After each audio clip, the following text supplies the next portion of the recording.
Hey everyone, so this lesson will be based on a YouTube capture video of this person playing this instrument called an ngoni in West Africa.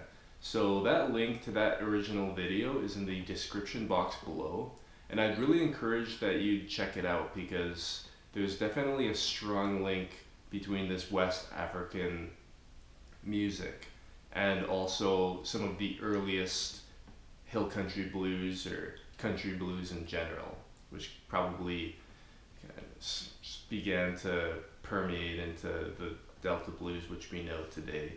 So that's just doing some research on that and kind of brought me to that one video, so I wanted to do a video lesson on that. So definitely check that link out. To start playing what he plays in that video and adapt it from the ngoni instrument to the guitar, what I found works is to just go into cross note tuning. So kind of the tuning that Skip James was known to play, and then capo up to the second fret. So tune to dad, fad, and then once you tune to dad, fad, just capoing up to the second fret. So once you do that, you'll have these strings.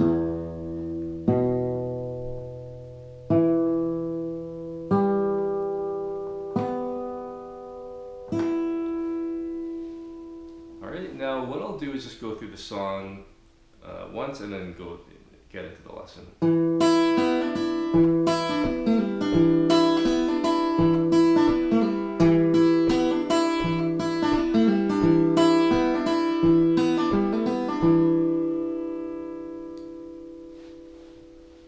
Alright, so you can kind of split this cycle that he plays into two different chunks, and it's a really quick one to learn and kind of catchy. And so that first chunk goes like this.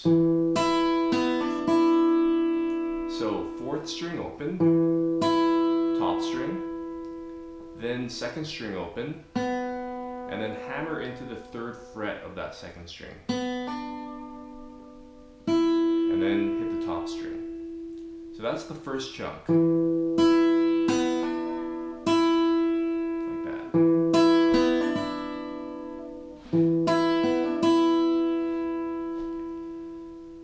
Now the second chunk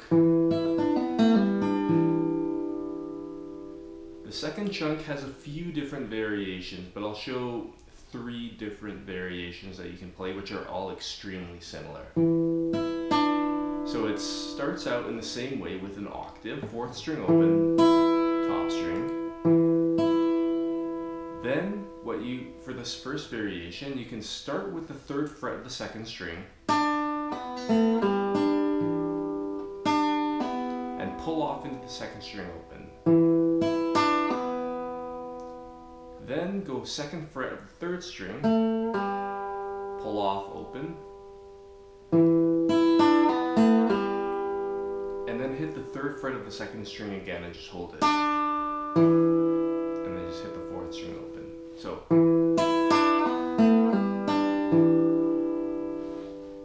now if you play that first chunk with this second chunk, first variation, it'll go like this. And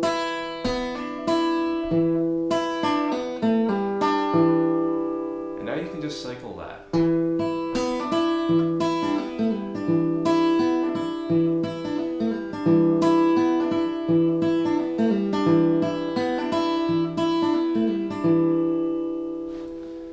Okay, now going back to that second chunk, you can actually play a second variation, which is practically the same,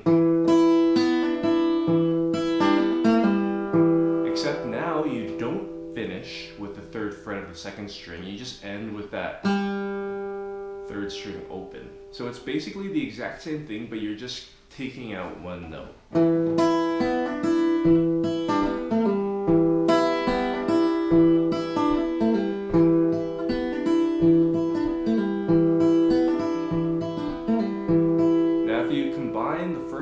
And the second variation, it'll sound like this.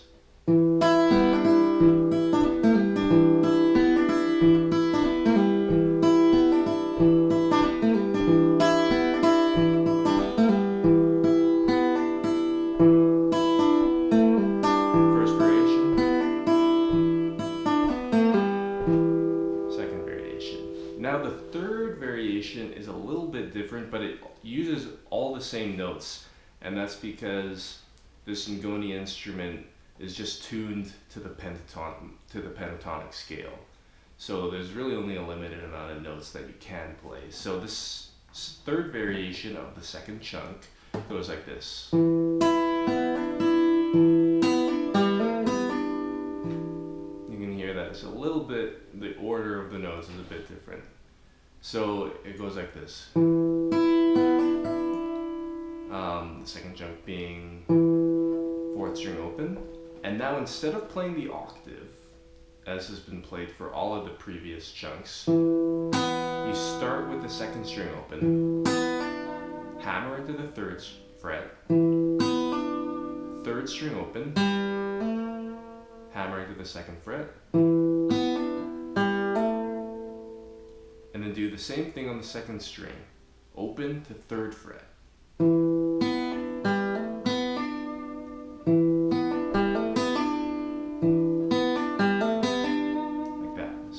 Play that with the cycle. So what I'll do is play the first chunk, first variation of the second chunk, first chunk, second variation of the second chunk, first chunk, third variation of the second chunk. So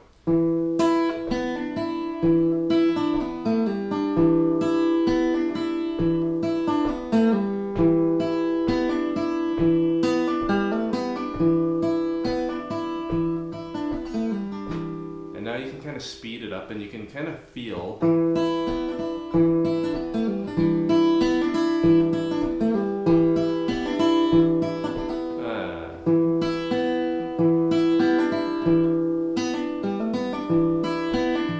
anyways, you can kind of start to feel how this could be really linked with, especially from what I'm hearing, like very linked with like hill country blues.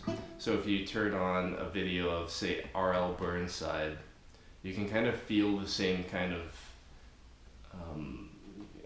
it just kind of moves in the same way, and you can kind of feel it in the same way.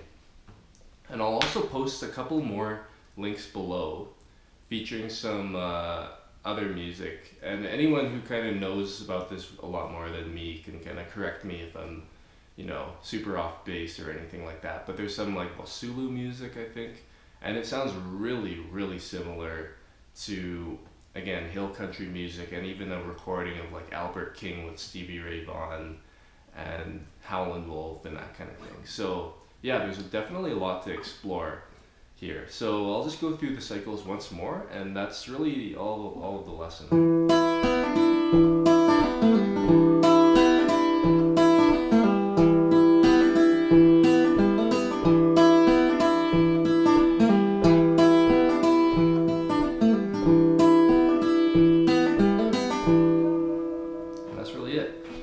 Thanks a lot for watching, and see you guys next time.